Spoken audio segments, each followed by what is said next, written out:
पावन कथा प्रसंग अंतर्गत पिछले दिन की कथा को सुनाने के बाद आज से इक्ष्वाकु वंश परंपरा की कथा को हम लोग से उठाते। इन इक्ष्वाकु वंश को सूर्य वंश के नाम से जाना जाता है।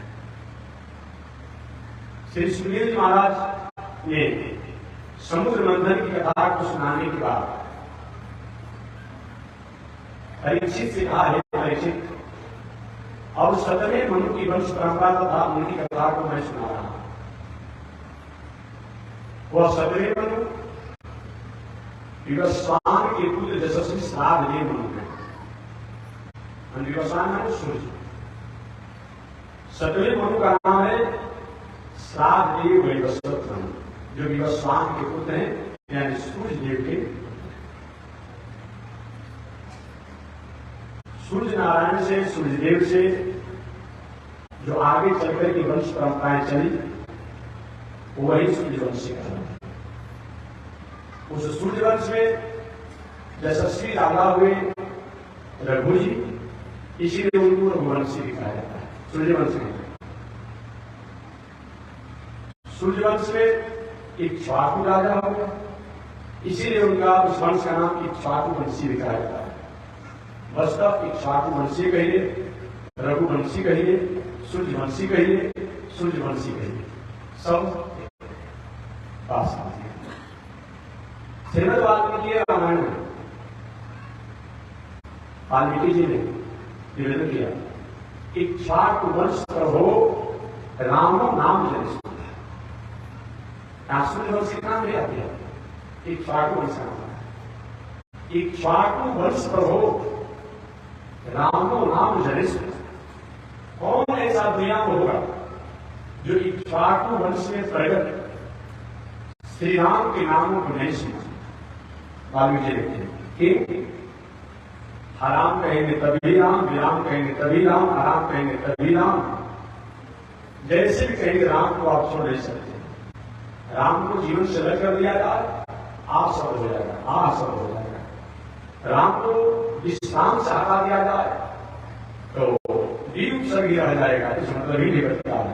चाहे विराम चाहते हैं तब, विश्राम चाहते हैं तब, आराम चाहते हैं तब, और कुछ नहीं। तो हराम शब्द को भी संबोधित करना चाहते हैं तो राम को नाम लेना ही पड़ेगा। ऐसे इससे अलग नहीं हो सकते। श्री सुखदेव जी कहते हैं ऐसे कश्यप ऋषि के बड़े पुत्र का नाम विवस्वान है। उन्हीं विवस्वान का दूसरा नाम सूर्य है। सूर्य वंश की वंश परंपरा में लगा। सूर्यदेव की प्रथम पत्नी का नाम संज्ञा, जो विश्वकर्मा की पुत्री है। उन संज्ञा और सूर्यदेव की मर्यादा से, यानी सूर्यदेव की प्रथम पत्नी से 3 संतान हुए। उन 3 संतान में 2 पुत्र हुए, 1 पुत्री हुई। सूर्य की प्रथम पत्नी से 3 संतानें जो हुए, उन 3 संतानों में 2 पुत्र जो हुए, उन 2 पुत्रों का नाम है सत्यव्रत श्राद्धदेव वैवस्वत मनु। श्राद्ध संस्कृत में कहा जाता है, सत्यव्रत के साथ कहा जाता है। तो सत्यव्रत श्राद्धदेव वैवस्वत मनु के श्राद्धदेव का संस्कृत नाम कहा जाता है। दूसरा यमराज, एक पुत्री हुई जिसका नाम पड़ा यमी, जो बाद में सबको जमना है। सूर्य की दूसरी पत्नी छाया से ये 3 संतान हुए, 2 पुत्र 1 पुत्री। सूर्य की दूसरी पत्नी से 2 पुत्र हुए, उनका नाम है शावर्णी मनु और शनिदेव। पुत्री जो हुई उसका नाम है ताप्ती, जो बाद में नदी हो। सूर्य की तीसरी पत्नी जो घोड़ी के रूप में थी, उससे 2 बालक हुए जिनका नाम पड़ा अस्मिता, जो देवताओं के वैद्य हुए। इस प्रकार से सूर्य के संतानों की व्याख्या बनी। इन्हीं सूर्यवंश से अब जितने भी सूर्यवंश के द्वारा पूरा विस्तार दुनिया हुआ, लेकिन प्रारंभ यही है। श्री सुखदेव जी महाराज कहते हैं, परीक्षित सूर्य के सबसे बड़े पुत्र जिनसे सूर्य वंश का प्रारंभ हुआ, वो उनका नाम है सत्यव्रत सारदेव वैवस्वत मनु। 14 को मनु लोग शासन करते हैं। उन 14 मनुओं में 17वें नंबर के मनु का स्थान आता है। 17वें नंबर के मनु में सत्यव्रत सारदेव वैवस्वत मनु, 17वें मनु का आता। ऐसे सत्यव्रत सारदेव वैवस्वत मनु पहले बहुत दिनों तक कोई संतान नहीं हुआ, बहुत दिनों तक कोई संतान नहीं। अंत में यज्ञ का आयोजन किया गया और यज्ञ का आयोजन किया गया। तब सत्यव्रत सारदेव वैवस्वत मनु के संतान। एक बात और मैं निवेदन करूंगा, सूर्य वंश में संतानों का अभाव था शुरू से। बिना पूजा पाठ जप दान तीर्थ व्रत दान पुण्य का इस वंश परंपरा में जल्दी लड़का ही नहीं होता। आज भी देखने में आता है तो पहले भी था। वही चंद्रवंश में धर्मार्थ आता है वंश परंपरा, जिसको जली वंश भी आप करते हैं। सूर्यवंश में पुत्रों का अभाव रहा, बहुत प्रयास किया गया, पूजा पाठ यज्ञ दान तीर्थ व्रत होते। चंद्रवंश में गंभीर पूजा पाठ हुआ, गंभीर तीर्थ व्रत हुआ, लेकिन संत परंपरा की मैंने धर्मार्थ अधिक था। प्रारंभ में सारदेव वैवस्वत मनु की कोई संतान नहीं हुई, कोई संतान नहीं हुई। वशिष्ठ ऋषि से पूछा कि गुरु जी कोई उपाय कीजिए जो कि संतान हो। वशिष्ठ ऋषि ने यज्ञ का आयोजन किया। इसलिए एक बात और मैं निवेदन कर रहा हूं कि यज्ञ आज की परंपरा नहीं है। सतयुग में सृष्टि के प्रारंभ में यज्ञ था। मनु महाराज की पत्नी का महाराज रात काल की व्यवस्था है, पुत्र हो जाते तो अच्छा था। वशिष्ठ ऋषि ने यज्ञ का आयोजन किया और यज्ञ का जब आयोजन किया, ठीक है आपको संतान हो गई। संयोग से उसी समय कामना करने पर, इच्छा होने पर कोई व्यक्ति बात करता है, अचानक कोई लड़का लड़की स्त्री को उसको छींक देता है और उसमें कहीं किसी का काम बिगड़ जाता है तो कैसे छींक अच्छा नहीं है। आज लोग बोलते हैं अगर कोई बात करता हो और कोई छींक दे, कहीं काम उसका शुभ हो जाए तो छींक अच्छा है। वशिष्ठ ऋषि से प्रार्थना किए, आज कोई संतान नहीं है, कृपा किया जाए।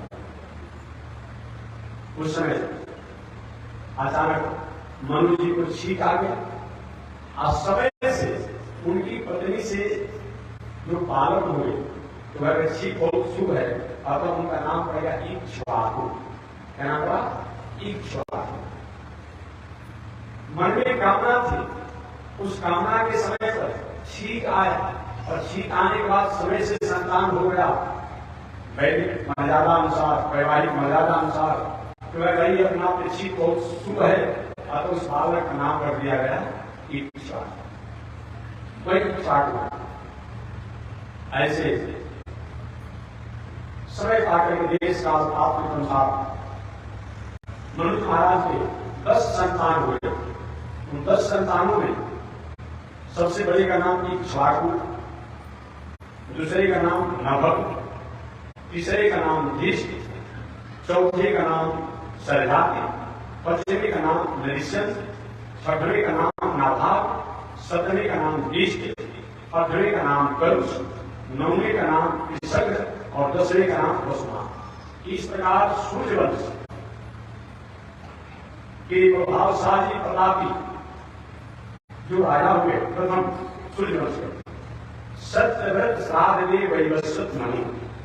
उन सत्यव्रत सारदेव वैवस्वत मनु के समय पाकर के समय से 10 संतान हुए। उन 10 संतान में इक्ष्वाकु सबसे बड़े। आगे सत्यव्रत सारदेव वैवस्वत मनु अपने शासन काल में शासन करते रहे। इनके शासन में आदित्य, वसु, रुद्र, विश्वदेव, मरुगण, अश्विनी कुमार, रिभु, ये प्रधान देवता है। इनके समय में इंद्र के काम करने वाले इंद्र का नाम पुरंदर नाम का है। सतरे मनु के शासन काल में सप्तऋषि का काम करने वाले कश्यप ऋषि, अत्रि ऋषि, वशिष्ठ ऋषि, विश्वामित्र, गौतम ऋषि, जगरी ऋषि, भरद्वाज ऋषि, जैसे आज भी अलग अलग शास्त्राध्यक्ष समाजसेवी शासकों द्वारा शासक होता है। अपने अपने अनुसार अपना PAC अनेक प्रकार के मंत्री जो होता अपने अनुसार बनाते हैं। तो अलग अलग मनु के शासन काल में अलग अलग ऋषि होते हैं, अलग अलग इंद्र होते हैं, उस काल उस समय के अलग देवता होते हैं। इस तरीके से राजकाज की व्यवस्था चलती है। आगे इस 17वें मनवंतर में कश्यप ऋषि की पत्नी अदिति के गर्भ से वामन भगवान का भी जन्म हुआ। 17वें मनवंतर में हुआ जो वामन भगवान विष्णु के नाम से भी जाने जाते हैं। वामनो विष्णु, और दुनिया में जो भी भगवान का अवतार है उसको आरोपित किया जाता है। आरोपित का क्या होता है? आरोपित सरकार क्या होता है? जैसे और शिव हिमाचल में भी होता है, शिव का फल बद्रीनारायण में भी होता है, उत्तरकाशी क्षेत्र और दक्षिण भारत में होता है। तो लोग कहीं कश्मीर के सेब से नहीं कम है। वस्तुतः ये कश्मीर का सेब नहीं है, लेकिन कश्मीर के सेब ऐसा है। इसी को चुना किया जाता है, इसी को चुना किया जाता है। तो और भगवान में आरोपित किया जाता है कि साक्षात विष्णु हैं, लेकिन वामन भगवान में आरोपित नहीं किया जाता है ये साक्षात विष्णु है। वामनो वे विष्णु, साक्षात विष्णु ही वामन के रूप में। तो 17वें मनु जी के शासन काल में सत्यव्रत, श्राद्धदेव, वैवस्वत मनु जो 17वें मनु है, इनके शासन काल में भगवान वामन इस धराधाम पर भगवान के रूप में अवतार लिए थे। वही वामन भगवान दैत्यराज बलि से राज लेकर के और इंद्र को राज दिए थे। ऐसे वो वामन भगवान। 8वें मनु सूर्य के दूसरी पत्नी के पुत्र सारणी मनु। ये 8वें मनु का शासनकाल अभी होंगे, अभी होंगे। लिखा हुआ है कि 8वें मनु सूर्य की दूसरी पत्नी जो छाया है, उन छाया के पुत्र जो सावरणी मनु है, ये 8वें मनु का शासनकाल करेंगे। अभी 17वां मनु का चल रहा है। और पूजा पाठ आप लोग विद्वान लोग जानते होंगे, जो संकल्प पूजा किया जाता है तो 17वें मनवंतर का ही संकल्प किया जा रहा है वर्तमान समय। वैवस्वत मनवंतरी आप कहते हैं ना, पूजा पाठ में थोड़ा भी जाने वाला हुआ तो वैवस्वत मनवंतरी का मतलब यही जो है अपने आप में हमारे सूर्य के जो पुत्र है सत्य सात वैवस्वत मनु यही है। 8वें मनु में सूर्य की दूसरी पत्नी छाया के पुत्र सावरणी मनु 8वें मनु का कार्य करेंगे। पहले कभी शासन का चलता नहीं।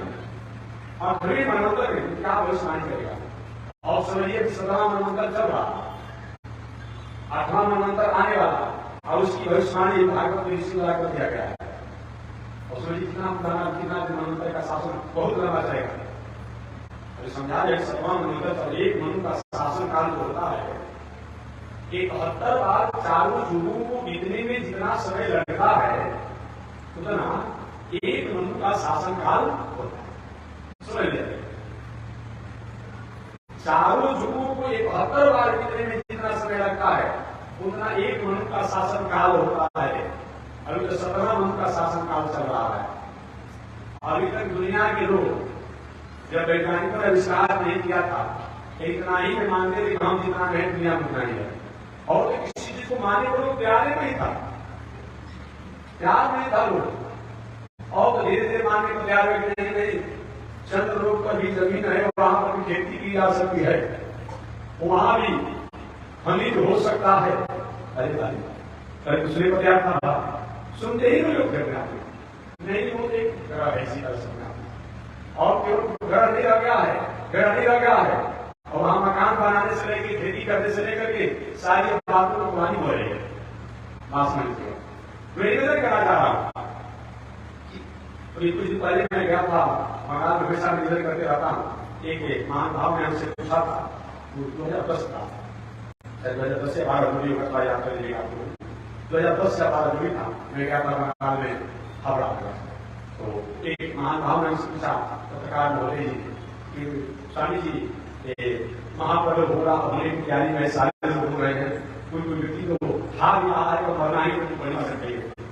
कितने लोग हैं तो जीवन का क्या मतलब है, क्या आपका इस विचार है? और बेटा है तो देखिए आदर्श नहीं भगवान बुद्ध भविष्य किसी चीज हमें जानते हैं। कुछ किताब पढ़े, शास्त्र पढ़े, उस बातों को मैं आपके सामने न जादू, न टूना, न जात, न कोई कुछ नाटक ड्रामा नहीं करना। ये क्या करना है?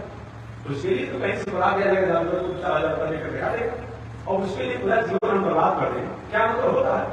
ये मतलब होता है ड्रामा करने के लिए, जानवर आदमी को करने के लिए हमें काम नहीं जानते। मेरे कुछ लोग बताइए, हमने जो शास्त्र पढ़े तो शास्त्र हमने यही पढ़ा है कि अभी कल की अवतार होगा। क्या होगा? कल की अवतार होगा। कब होगा? जब कलयुग मात्र 800 बाकी रहेगा, 800 वर्ष, तब कल की अवतार होगा। चौक और चौराहे पर मानवों का आचरण पशु के समान होगा। जैसे कुत्ता का आपने देखा होगा, चौक चौराहे पर नहीं मर जाता, याद रखता है क्या? नहीं रखता है। पशु याद रखते हैं क्या? ऐसी जब मनुष्यों का आचरण हो जाएगा, आज तो थोड़ा सा चला याद है अभी तक कहीं चल रहा है, थोड़ा हटाव हो गया है, अभी भी कुछ न कुछ लाल याद है।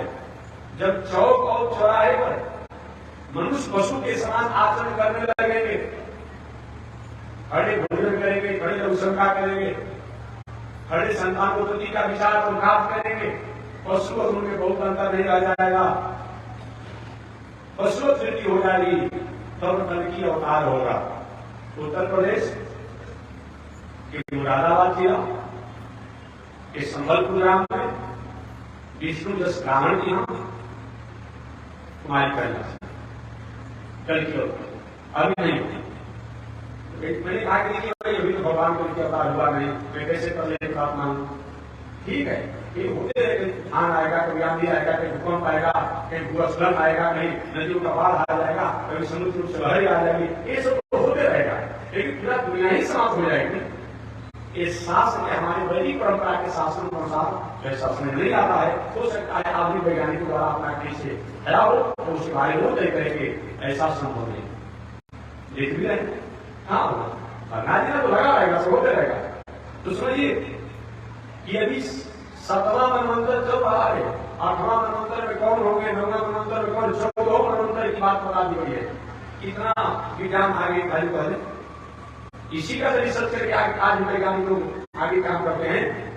तो हमारे सुखदेव जी कहते हैं, सुखदेव जी को एक संत नहीं है तो राजा परीक्षित को एक कथा में सुना रहे हैं। व्यास महाराज केवल एक राइटर ही नहीं है, आप लिख ली किताबों को नहीं, आज के विद्वान किताब को लिख सकता है लेकिन किताब के दिनचर्या को नहीं समझ पाएगा। लेकिन व्यास महाराज राइटर भी है और दिनचर्या को जीवन में जीने वाले हैं। व्यास महाराज ने जो लिखा उसको सुखदेव जी कहते हैं कि 7वें मनवंतर में सूर्य के बड़े पुत्र सत्यव्रत सातदेव मनवंतर मनु का काम करेंगे। उनके बाद 8वें मनु सूर्य की दूसरी पत्नी छाया के संतान सावर्णी मनु होंगे, वे 8वें मनु का शासन करेंगे। इस 8वें मनवंतर सावर्णी मनु जमरात और शनिचर ये सब भाई हैं। एक तो समझिएगा कि सावर्णी पहले भाई मिलेंगे अपने आप में, सावर्णी मनु जमरात शनिचर सब लोग एक तरह से 17 भाई ही हैं। एक बात और निवेदन किया जाए, 9वें मनवंतर में अलग अलग मनु के अलग अलग शासनकाल होते हैं।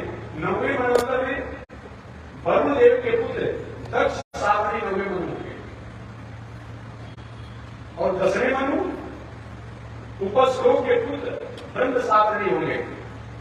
11वें मनु धर्म सावर्णी होंगे और 12वें मनु रुद्र सावर्णी होंगे।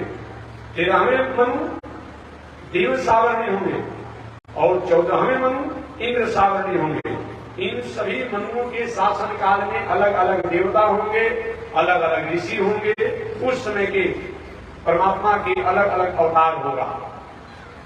आगे श्री सुखदेव जी कहते हैं कि परीक्षित, इन्हीं 14 मनुओं द्वारा एक सहस्त्र चतुर्युगी शासन करने पर जो समय बीतता है, एक 14 को मनु लोग वो 1 सहस्त्र मन 1000 बार चारों युगों को शासन करने पर जो समय बीतता है, लगता है, उस समय को एक कल्प कहा जाता।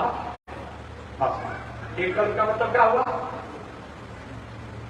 14 मनु को, ये 14 मनु जो है इनको शासन करने में जो 1000 बार चारों युग जो हो जाता है, 1000 बार चारों युगों को बीतने में जितना समय लगता है उसको एक कल्प कहा जाता है। अर्थात ऐसे 1000 बार चारों युगों को बीतने से उसको एक कल्प कहते हैं। इस कल्प में बहुत से भगवान के अवतार हो जाते हैं। भगवान अलग अलग कल्प में अलग अलग मनवंतर में अवतार लेते रहते हैं।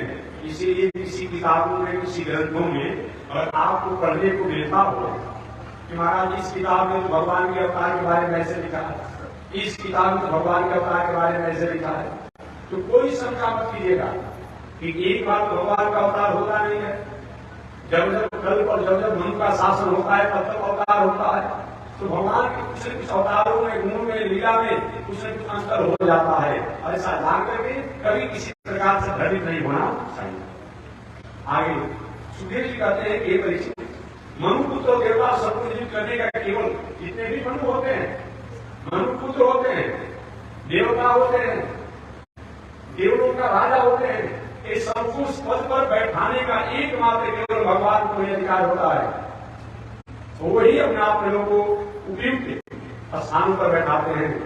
समय से अगर इनका शासन काल अच्छा तरीका से नहीं चलता है तो बीच में भी फेरबदल कर दिया जाए, बीच में हटा दिया जाता है। क्योंकि ऐसा होता है, आपने सुना होगा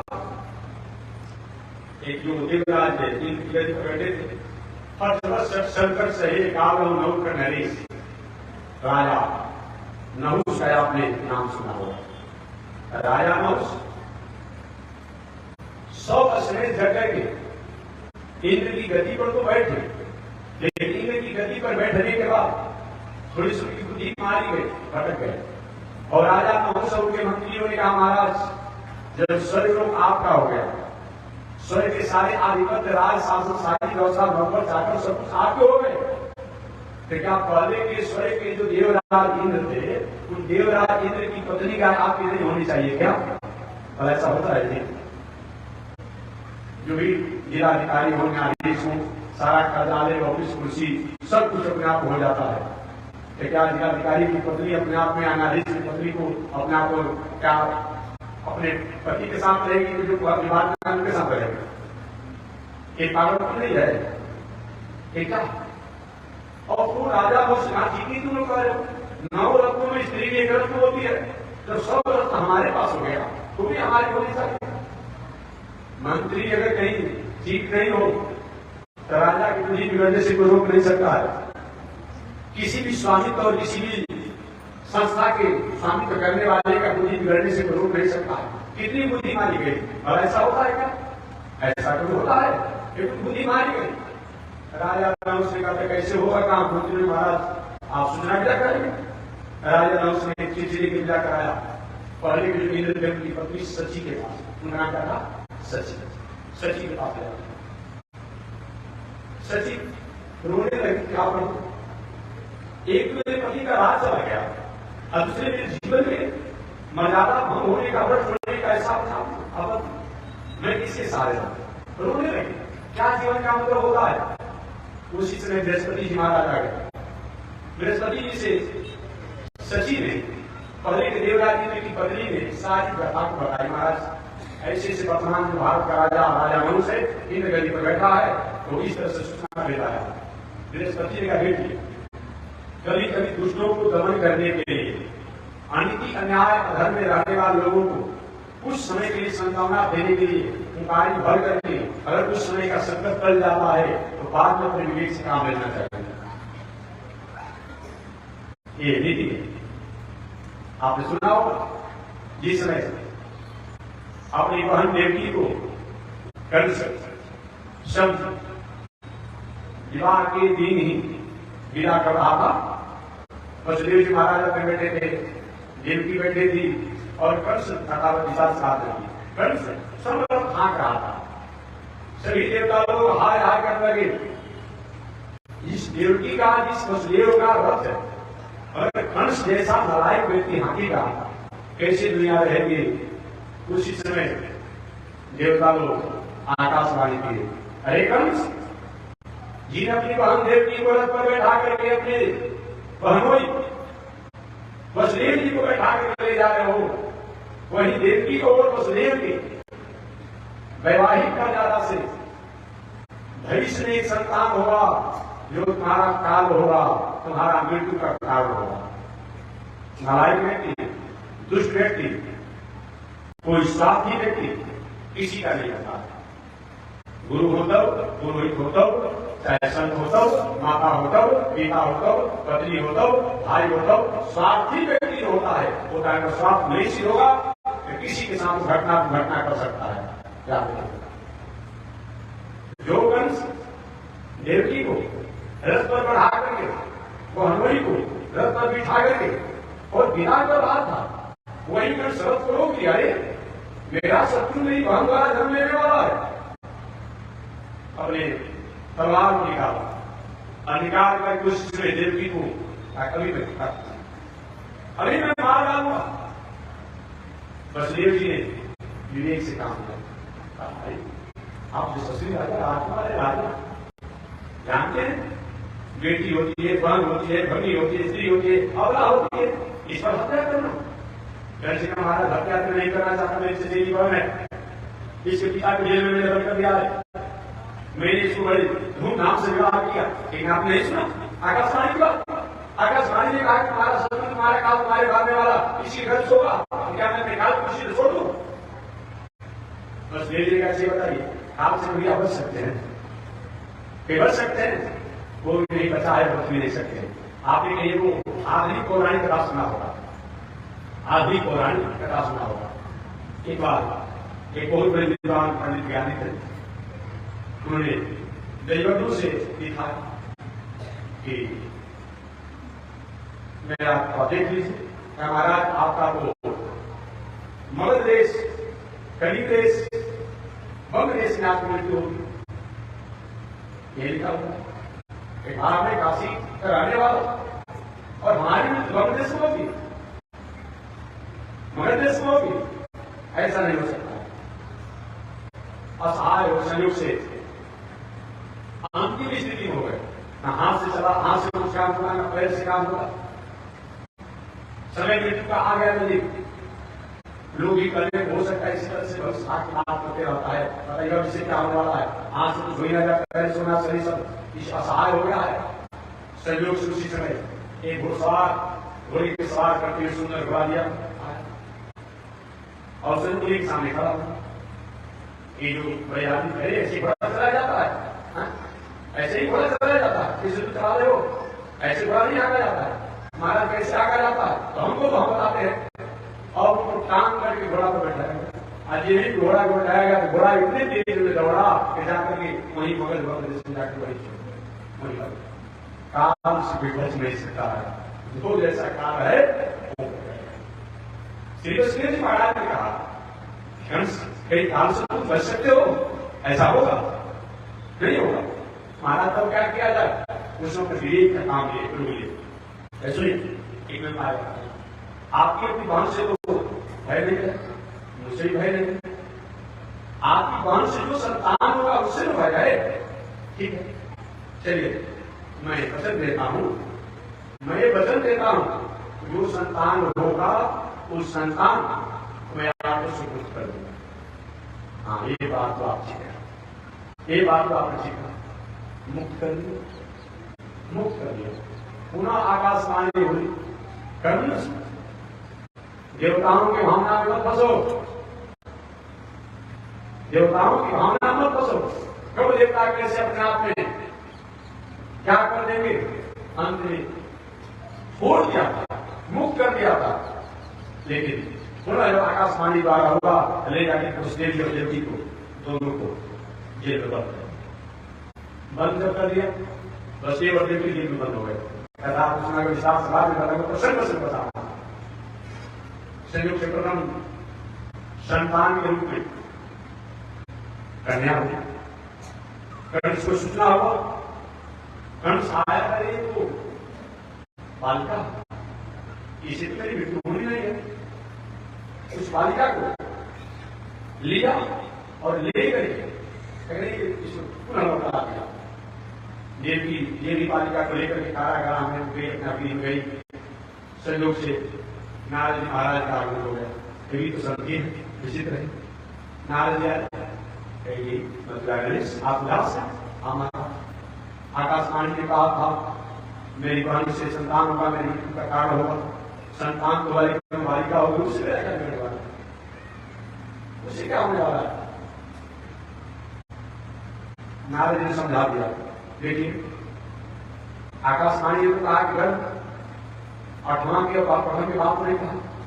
8वां होगा प्रथम होगा, प्रथम होगा 8वां होगा, और कमल के फूल के काले के कमल के फूल के बीच एक कहां से शुरू होता है, जहां से एक पकड़िए 1 2 3 4 5 6 7 8, फिर दूसरा पकड़िए 1 2 3 4 5 6 7 8, तीसरा पकड़िए 1 2 3 4 5 6 7 8, इधर से कहीं से आप हो जाएगा, कहीं से हो जाएगा। अच्छा ये बात है। तो क्या पुनः गया देवी के हाथों से बालिका को छीन करके निवेदन करना चाहता।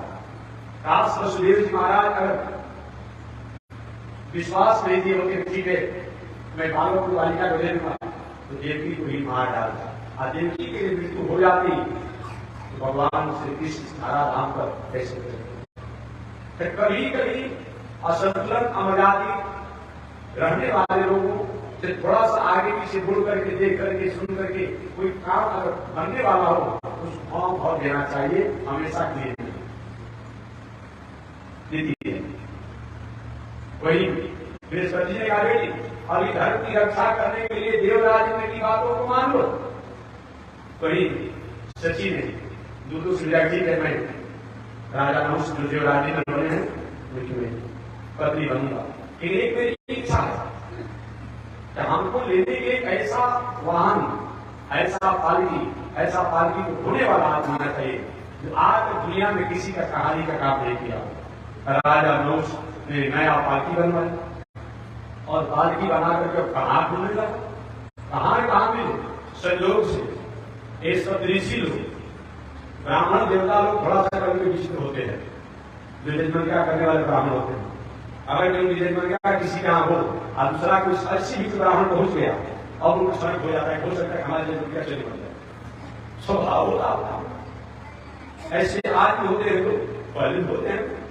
और समझिए कि सब ऋषि लोग कश्यप अत्रि भरद्वाज विश्वामित्र गौतम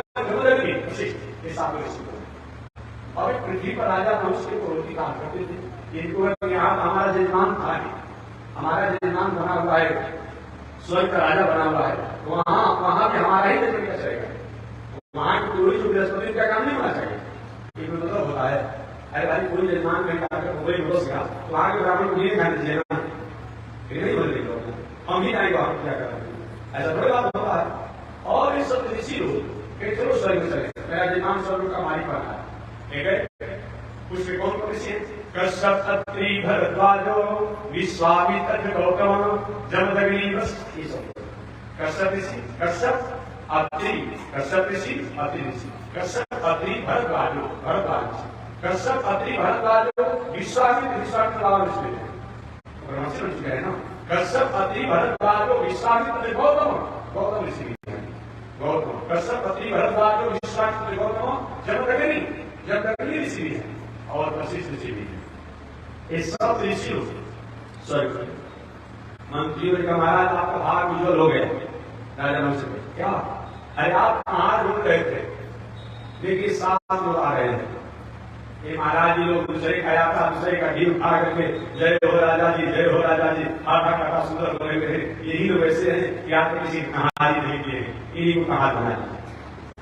लेकिन अंतर क्या है, अगर भावना में ले लेंगे तो आपका जय हो जाएगा, आइन के साथ बलिहारी करेंगे तो क्षय हो जाएगा, क्योंकि वाणी में जय और क्षय दोनों है।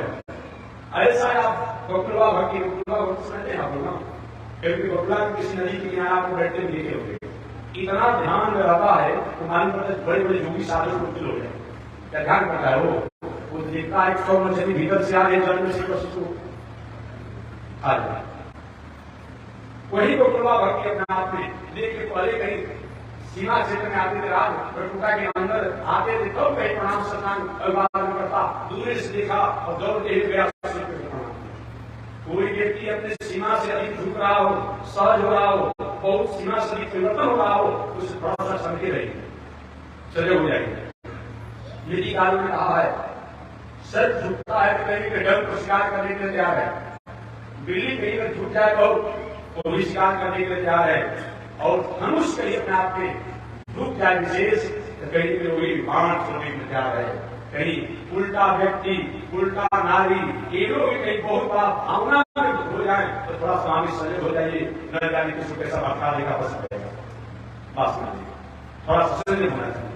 और वो सूद करके राजा को प्रणाम किया, ये बाबा लोग जो सत्य लोग इनको भूत सवाल दिखाई नहीं, बहुत से लोग देवलोक की नगरी सिंहासन बैठे, ऐसी तो सहायता देखी नहीं, जितना मेरा दिमाग हो गया अपने आप को। पहले आज भारत का सम्राट था, जितना जाते थे तो अंदर गिरी में तब सेवा सत्कार सम्मान करा, इतने दूसरे लेकर के सूत्र सम्मान करा, और भरत मुझे भरत मुझे भरत मुझे वर मांगो वर मांगो वर मांगो, क्या हमारा होगा स्वर्ग में, यहाँ से बृहस्पति जी का पता क्या कर बताइए। और महाराज अरे तुम तो वर मांगो, बोले तुम्हारी भावना समय प्रसन्न हो, मांगो तो मांगना, महाराज आप में से होगा, कृपा हो गया, अर्पण हो गया, जैसी बात मांगो, ऐसे नहीं होगा। आते आते सिंहासन तक आया, महाराज थोड़ा बैठिए, मैं पैर धो लूं, आपकी कर लूं, पूजन कर लूं, कहीं पहले मांगो तो बैठूंगा। महाराज हमारी इच्छा है कि 5 मिनट के लिए आप लोग हमारा कहार बन जाइए। सची का पति जो है पलायन हो गया, स्वर्ग के सभी सम्राट हमारे हो गए हैं, सची भी एक रत्न में है, पहले इंद्र की पत्नी है, मैं उसको अपना बनाना चाहता हूं, तो उसका प्रस्ताव है कि मैं अब आपके पास आऊंगा, यदि ऐसे पालकी आया हो, यदि ऐसे कहार हो, आप किसी का कहानी नहीं हो, हमारा 5 मिनट का हमारा कहानी कर दीजिए और बाकी पूरी है पूरी सारी व्यवस्था कर दीजिए। विश्वास बाबा पर माता पर कर दीजिए, किस जन्म का बाप है कि आज ऐसा हम लोग उसे बता हमको भी नहीं पता है, हमारे प्रभाव को जानने वाला है, हमारे प्रभाव को आपको जानने वाला है, हमको भी नहीं छोड़ा। सभी ऋषि लोग अपने माता को पकड़ के सोच रहे कोई न कोई प्रयासी पाप हुआ होगा हमसे जो आज इस दर्शन करने लगा, लेकिन पानी क्यों होते हैं संत महात्मा ऋषि महाराज पैर नहीं पैर धोते, पैर धोने आती करे सब सरकार नहीं जो कर दिया सो कर दिया और छोड़ कर दो, और हम पसंद दे रहा पालकी वाला पालकी मंगाया गया, पालकी में राजा नौस बैठ गया, बैठ आज तो किसी कहानी को किए नहीं, पालकी के आगे पालकी के आगे 4 ऋषि हो गए, आपको पता है क्या पालकी की घंटा जो होता है उस घंटा में आगे 4 ऋषि हो गए, और पीछे घंटा में 3 ऋषि हो गए। तो कौन? कश्यप, सबसे प्रथम पालकी जो था पालकी के घंटा में आगे होंगे कश्यप ऋषि थे, कश्यप उनके पीछे अत्रि ऋषि, कश्यप अत्रि भरद्वाज, तीसरे नंबर पर भरद्वाज ऋषि, कश्यप अत्रि भरद्वाज विश्वामित्र। अब पालकी का घंटा जो है घंटा के पिछले भाग में वो विश्वामित्र भाग है, पालकी ऐसे घंटा आगे उसके यहाँ पर पीछे वाला घंटा जो आगे घंटा का पिछला भाग है विश्वामित्र भाग। अब पालकी के घंटे के पीछे भाग में कश्यप अत्रि भरद्वाज विश्वामित्र गौतम ऋषि जमदग्नि और वशिष्ठ। ऐसे भी चाल नहीं बनेगा। आप पालकी घोड़े वाले देखे होंगे, 2 को आगे रहेगा तो 2 को पीछे रहेंगे, 3 को आगे रहेगा 3 को पीछे रहेंगे, 4 को आगे रहेगा पीछे रहेंगे, 1 को आगे रहेगा पीछे रहेंगे, तब ना चाल बनेगा। आगे हो गए 4 आदमी, पीछे हो गए 3 आदमी, चाल ही नहीं बना। अब इतना एक अनातुर हो गया था, इतना उतावला हो गया था कि जल्दी हम पहुंच जाए, सची का जल्दी पहुंच जाए। और ये क्या किया कि सर्प जो व्याकरण से मग धातु से बनता है, सर्प जो है व्याकरण से मग धातु से बनता है। सर्प ने जल्दी चलो, तेजी में चलो अपने आप से। सर्प ऐसा भीतर से तो खराब है, दुष्ट राक्षस का काम कर रहा है, असंस्कृत बोल रहा है, लेकर क्या सके वचन से फंसे हुए थे। इतना एक तावला हो गया, इतना उन्नत हो गया, प्रमत हो गया कि राजा नहुष अंत में जब कुछ घी देते तो सुख भी रहे थे, कभी कुछ ही आसन भी जाता थोड़ा सा, और क्या किए अपना पैर निकाल के राजा नहुष अविश्वास बाबा के कपार पर सर तेजी में चलिए दोषी राक्षस का काम कर रहे हो और देववाणी बोल रहे हो तो जाओ सर को भव, क्या चीज सर को भव, अर्थात मर करके सर को हो जाओ। वही अपने आप में राजा नहुष सब असले जट करने वाला, इंद्र की गद्दी पर बैठने वाला, थोड़ी सी गलती हो गई मर करके अधिकार सांप बन गया। कथाया बोले जाते होंगे अटवत सत्संग से काल और नौक नरेश, आप पढ़ा लिखा। तो यही मैं निवेदन करना चाहता हूं, कभी कभी विषम परिस्थितियों में ऐसा आता हो तो कुछ समय के लिए बातों को मान भी लेना चाहिए, मान लेना चाहिए, बस तो वैसा होना नहीं चाहिए।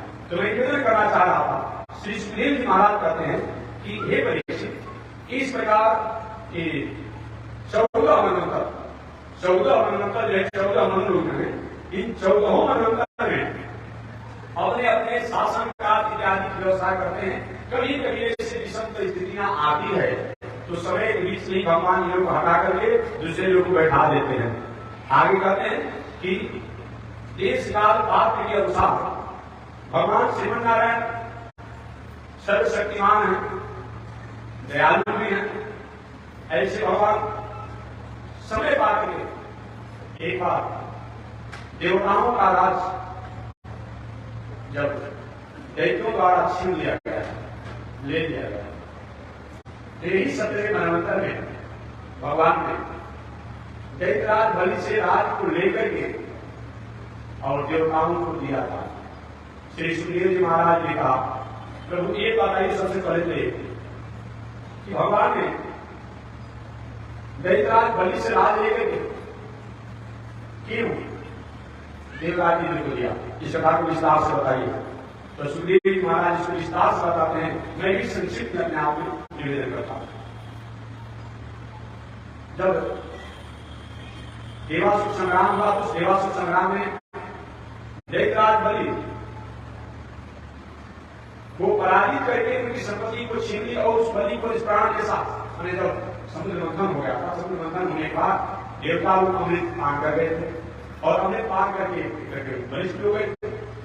देवासुर संग्राम वही हुआ क्षीर सागर के तट पर, देवता लोग दैत्यराज बलि और दैत्यों को मार करके स्नान कर दिए, पर ही क्या कर उस समय दैत्यों के कोई तो शुक्राचार्य है, वो शुक्राचार्य ने अपनी विद्या का अपना दैत्यराज बलि को नवजीवित कर दिया। ऐसे शुक्राचार्य की विद्या से प्रसन्न होकर के दैत्यराज बलि करे वंशी ब्राह्मणों को बहुत आदर सम्मान किया। हम तो मर गए थे, हमारा दैत्य मर गया था, लेकिन शुक्राचार्य के पास हम अपने जीवन को प्राप्त किए हैं, ये जान करके और हमेशा ब्राह्मणों को उसकी आदर की भावना होने लगी। और जब पूजा पाठ दान हमेशा ब्राह्मणों से कराना शुरू कर दिया। एक बार शुक्राचार्य से कहा, गुरु जी ऐसा कोई व्यवस्था है जो कि हमेशा हमेशा के लिए स्वर्ग रूप हमारा हो। शुक्राचार्य ने ऐसा पूजा पाठ बताया और पूजा पाठ विद्वान ब्राह्मणों के कारण जो देवता लोग भले ही अमृत पी लिए थे, स्वर्ग के राजा थे, शुक्राचार्य के आशीर्वाद से ये दैत्यराज बलि को स्वर्ग चढ़ाई कर दिया और चढ़ाई किया। दैत्यराज बलि के शब्द की ध्वनि को सुनकर के सभी देवता लोग अमृत पीने के बाद उन दैत्यों से संग्राम करने में, मुकाबला करने में सक्षम नहीं हुए और सब लोग छोड़कर के पराए हुए। सहजता से दैत्यों ने स्वर्ग पर राजा अपने राज को स्थापित कर दिया। उन्हें दैत्यराज बलि राजा बनकर के रहने लगे। इधर देवताओं की माता अदिति जी को दुख हुआ कि मेरे बेटा को स्वर्ग से हटा गया, मेरे बेटा मारी मारी फिरते, लेकिन क्या कोई मतलब क्या होता है? और जीवन का क्या मतलब होता है? हमेशा उदास रहा करती थी। इधर दैत्यराज बलि ने शुक्राचार्य से, गुरु जी एक ऐसा जप कर दीजिए ना, एक ऐसा पूजा पाठ स्थान कर दीजिए जो हमेशा हमेशा के लिए ईश्वर पर हमारा स्थान बना रहे।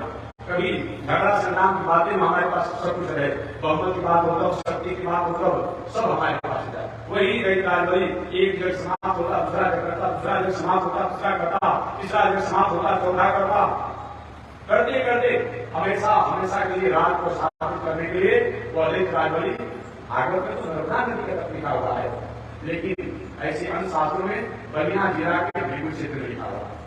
बलिया जिला जब का आयोजन किया, पूरे दुनिया के विद्वानों को बुलाया गया, ब्राह्मणों का अभिमान सम्मान बढ़ गया, इधर देवताओं की दिल की धड़कन बढ़ गई, सब लोग बृहस्पति जी के पास गए।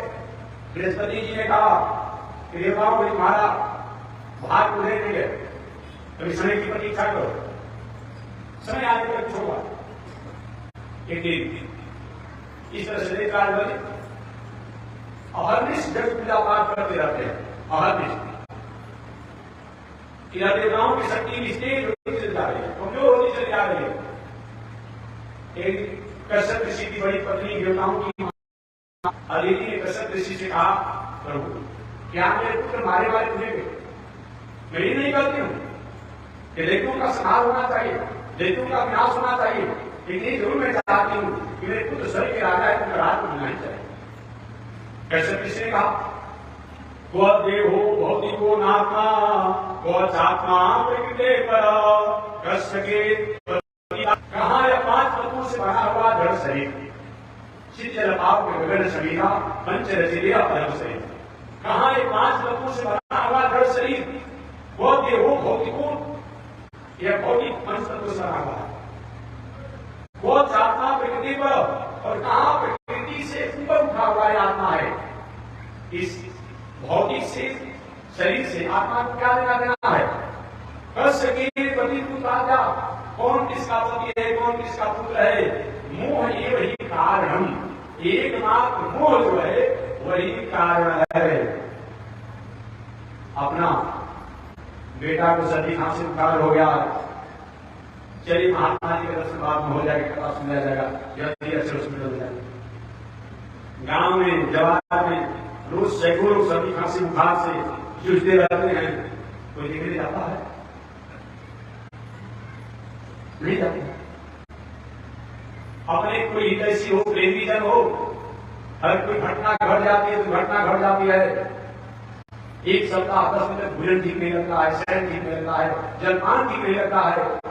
अब वही कहीं अगर दूसरे कहीं हो जाए तो कहीं अखबार पढ़ रहे हैं, आपने पढ़ा अमुक दिन दुर्घटना हो गया, अमुक बस दुर्घटना हो गया, अमुक दुर्घटना हो गया, उसमें 10 लोग मारे गए, 5 लोग घायल हैं, 50 लोग अपने आप में विशेष अपने आप में यदि मृत्यु से आपने पुनः क्या किया, आपने विश्व का स्वाद लिया, कॉफिया चाय काटा, पुनः दूसरा नहीं दूसरी जगह भी घटना घटी है, वहां भी 100 लोग अपने आप मर गए, 200 लोग घायल हो गए, पुनः चाय का खुशी रहते।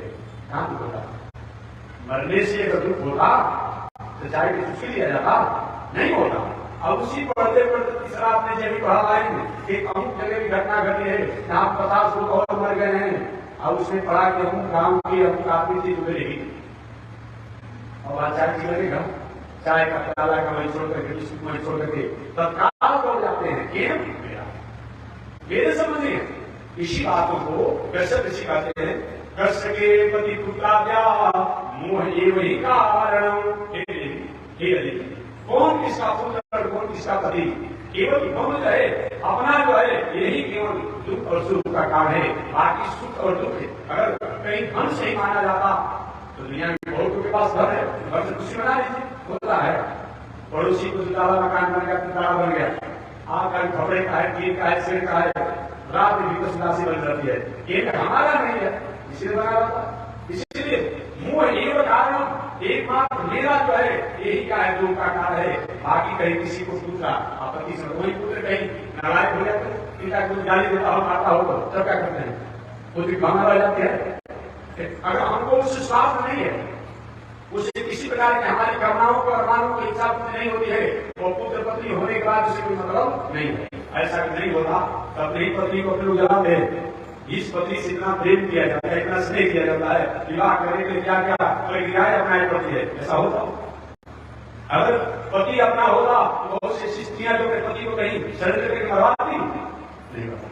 इसीलिए कोई किसी का नहीं है, कसम किसी का नहीं है, केवल मुंह है, एवं ही कारण। अगर इससे जिसको स्वार्थ है तो ठीक है, और नहीं स्वार्थ है तो कोई अपना होता नहीं। अदिति माता ने कभी बात छुट्टी करते हैं कि मैं नारी स्वभाव के हूँ, मैं नारी हूँ, स्त्री हूँ, तो स्वभाव बस अपने पुत्र के प्रति मेरा स्नेह है।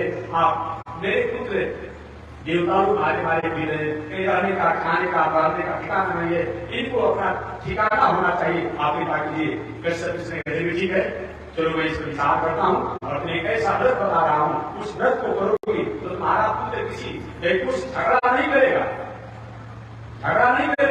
लेकिन अपने बुद्धि के द्वारा उन देवताओं ने तुम्हारे पुत्रों के राज्यों को छीन लिया है, सबको देख शिवराज को लेकर देवताओं को सौंप दिया। प्रभु तो वही व्रत को बताइए, तो वही कल मैं विशेष इसकी चर्चा करूंगा। तो वयोव्रत को हमारे कृष्ण ऋषि ने अपनी पत्नी अदिति को बताया, उस वयोव्रत को करके और इस प्रकार से अदिति माता ने भगवान को प्रकट किया। शेष दर्शन अगले दिन आज इसी के साथ बांट दिया।